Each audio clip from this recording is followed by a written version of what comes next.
তো ভাই মাঝরাতে এরকম ফাঁকা শুনশান মন্দিরে এসে আমার অবস্থা যা হয়েছিল তা বলার মতো নয়। তো বন্ধুর রুমে এরকম গাদাগুচ্ছির খাওয়ার পর আমরা দুজন ক্যাদ মানতে মানতে হাঁটতে হাঁটতে চলে গেছিলাম মিষ্টির দোকানে। ও বললো এখানকার মিষ্টি ভালো হয়। তো টেস্ট করার জন্য আমরা এরকম কিছু মিষ্টি টেস্ট করি, যার নাম টাম কিছুই জানি না কিন্তু। তো যাই হোক টেস্ট করেছিলাম, এটা অতটা ভালো ছিল না। তারপর খেয়ে নিয়েছিলাম, মানে দই নিয়েছিলাম একটুখানি টেস্ট করার জন্য সব কিছু। তারপর একটা পেপসি আরও দুটো মিষ্টি টেস্ট করার জন্য নিয়ে নিয়েছিলাম। মানে মানুষের কত খিদে থাকে ভাই।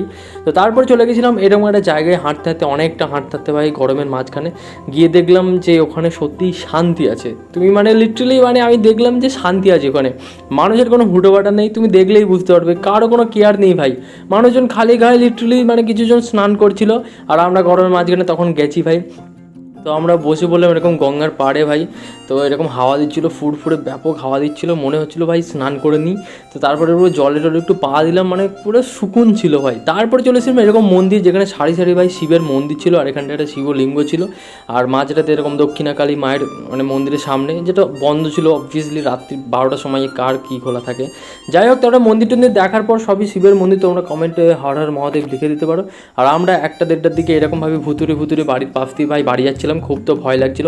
বাকি তোমরা চ্যানেলে সাবস্ক্রাইব করো, আর ভিডিওটা কেমন লাগলো জানিও। বাই।